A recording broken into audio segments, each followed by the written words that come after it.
நாம் தமிழர் கட்சி எங்கே போராட்டம் காவல்துறை அனுமதி கிடைக்கிறது? அனுமதி கொடுக்கிறது.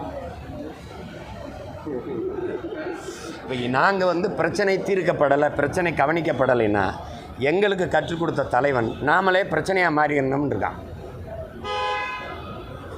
இப்போது நான் பிரச்சனையை சொல்லிக்கிட்டே இருக்கேன், நீ கவனிக்கவே மாட்டேங்கிற. அப்போ என்ன பண்ணணும்? நீ என்னை கவனிக்க, நானே பிரச்சனையாக மாறிடணும்.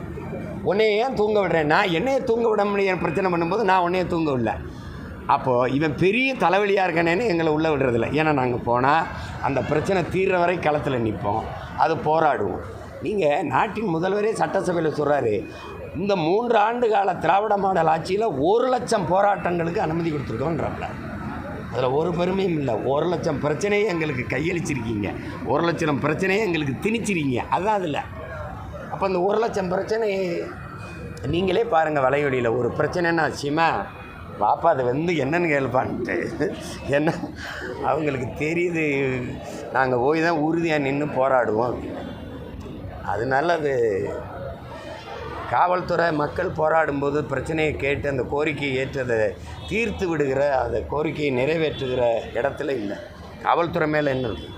அரசு அதை எந்த பிரச்சனையும் கடத்தி விட்டுட்டு போகிறது. கடைசியாக 30 நாட்கள் சிறையில் இருந்தால் பதவி பறிப்பு சட்டத்தை கொண்டு வருது சென்ட்ரல் கவர்மெண்ட். எப்படி பார்க்குறீங்க?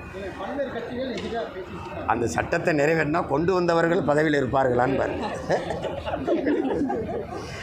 இதெல்லாம் நிறைவேறுமா? சும்மா ஒரு சாலையில் போகும்போது டேக் டைவர்ஷன் பண்ணலாம். அது மாதிரி அந்த நேரத்தில் ஒரு பிரச்சனையை திசை திருப்பி விடுறது தான். ஒருவேளை ராகுல் காந்தி இந்த 60 லட்சம் வாக்கு ஏமாற்றிருக்காங்கன்னு சொன்னால் அதை எப்படா திசை திருப்பது? இப்படி போடுப்பா, இங்கே வாங்க பண்ணலாம், இங்கே வாங்கப்பா அப்படின்னு கூப்பிட்டுறது தான். புரியுதா? அது ஒன்றும் இல்லை. அது இதெல்லாம் நிறைவேறாது. சும்மா சீமான் திமுக மீதான விமர்சனத்தை குறைச்சிட்டு தாவேக மீதான விமர்சனத்தை அதிகரிச்சிருக்காரு அப்படின்னு பேசுது. அது யார் சொல்கிறது? தாவேக தலைவர் சொல்கிறாரா? எதையாவது சொல்லிட்டுருக்காருங்க. எனக்கு சரிங்கிறத செய்வேன், தவறுங்கிறத எவன் சொன்னாலும் அது செய்ய மாட்டேன். எனக்கு மனச்சான்று வழி நடத்தி தான் நான் நடப்பேன். நான் ஒரு கேள்வி கேட்குறேன். பாரதிய ஜனதா உங்கள் கொள்கை எதிரி, நீங்கள் தாவேக்கா. திமுக உங்கள் அரசியல் எதிரி. கொள்கைக்கும் அரசியலுக்கு எதாவது வேறுபாடு சொல்லுங்கள். கொள்கைன்னா என்ன, அரசியல் நான் கேட்குறதுக்கு குறித்து சொல்லுங்கள். அப்போ பாரதிய ஜனதாவின் அரசியலை எதிர்க்கிறீங்க, கொள்கையை ஏற்கிறீங்க. திமுகவின் கொள்கையை ஏற்கிறீங்க, அரசியலை எதிர்க்கிறீங்க. அப்படி புரிஞ்சுக்கிறதா? சரி. பாரதிய ஜனதாவும் திமுகவும் எதிரி. அப்போ காங்கிரஸையும் நீங்கள் அதிமுகவையும் புனிதப்படுத்துறீங்களான்னு கேட்டால் அந்த கேள்விக்கு பதில் வச்சிருக்கீங்களா? கச்சத்தீவை திருப்பி எடுத்து விட்டுருங்கிறீங்க. மோடிக்கிட்ட பேசுகிறீங்க, ஃபோனில் தான் பேசுகிறீங்க. மோடிஜி அந்த கச்சத்தீவை எடுத்து விட்ருங்க. என்ன நான் சொல்லுவேன், டேய் போகிற வழியில் பெரியப்பாட்ட கட்சியில் ஒரு 1000 ரூபா கொடுத்துட்டு போடாங்கிற மாதிரி என்ன எடுத்து விட்டுருங்கீங்க. கச்சத்தீவை கொடுத்தவன் யார்? கொடுத்தது யார்? Central government. அது தெரியுதுங்க. கொடுத்தது யார்? காங்கிரஸா யார்? அதை ஏன் பேச மாட்டீங்க? நீங்கள் நீட்டுங்கிறீங்கள, நீட்டை எடுத்து விட்ருங்க, அதை எடுத்து விட்ருங்கிறீங்க மோடிக்கிட்ட. உங்கள் கிளாஸ்மேட்டிகிட்ட சொல்கிறீங்க. அப்போ நீங்கள் அவர் அந்த நீட்டை கொண்டு வந்தது யார்? காங்கிரஸ். சரி. இங்கே இந்திய திணிச்சது, காவிரி நதிநீர் உரிமையை பறித்தது, கச்சத்தீவை கொடுத்தது, அணு உலையை திணிச்சது, ஸ்டெர்லைட்டை நட்டது, நல்லா கவனிச்சிங்க. மீத்தேன் கையெழுத்து போட்டது, எல்லாத்துக்கும் கல்வி மாநில உரிமையிலிருந்து, மாநில பட்டியலிருந்து மத்திய பட்டியலுக்கு பொதுப்பட்டியலுக்கு கொண்டு போனது, மருத்துவ உரிமையை பறித்தது, மின் உற்பத்தி விநியோகத்தை எடுத்துகிட்டு போனது, எல்லாத்தையும் செஞ்சால் ஆலியார் காங்கிரஸ். அந்த காங்கிரஸை நீங்கள் புனிதப்படுத்தின வேலையை அப்படி செஞ்சால் அப்படி கண்ணு முன்னாடி என் இனத்தை, ஒரு தேசிய இனத்தின் விடுதலை கனவை அழிச்ச இது காங்கிரஸ். தம்பி கேளுங்க, காங்கிரஸ் லட்சக்கணக்கான இன மக்களை கொண்டு குவிச்சது காங்கிரஸ். கூட இருந்து திமுகவை எதிர்க்கிறீங்க. சரி, காங்கிரஸை ஒன்றுமே பேசலைன்னா அதை நீங்கள் புனிதப்படுத்துறீங்களா? அது குற்றமற்ற கட்சியா? நீங்கள் திமுக மன்னராட்சி. சரி, மன்னராட்சியின் தொடக்கம் யார்? காங்கிரஸ். அதை ஏன் பேச மாட்டீங்க? ஊழல்னா ஊழல் குற்றச்சாட்டுக்காக சிறைக்கு போன கட்சி அதிமுக. அதை ஏன் பேச மாட்டீங்க?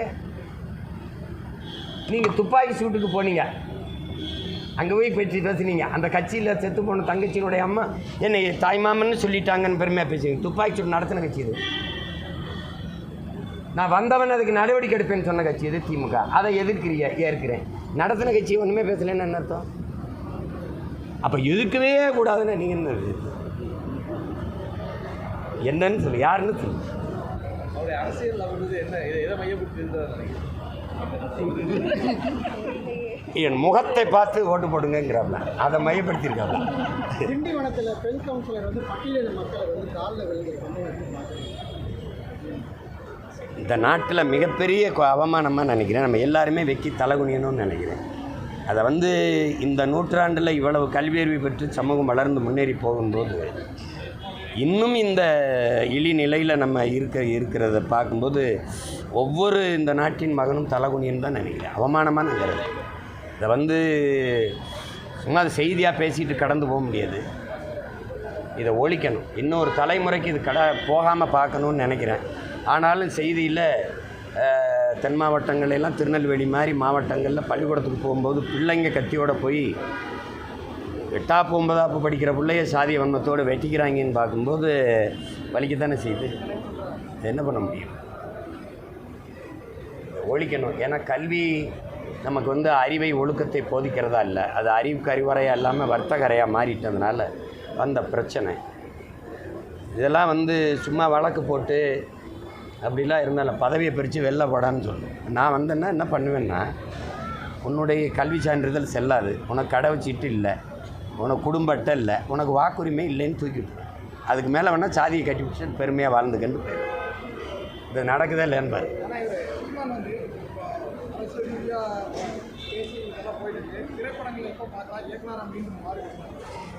நீங்கள் நான் நடத்துகிற படையை நடத்துங்க, நான் போய் படம் எடுக்கிறேன்.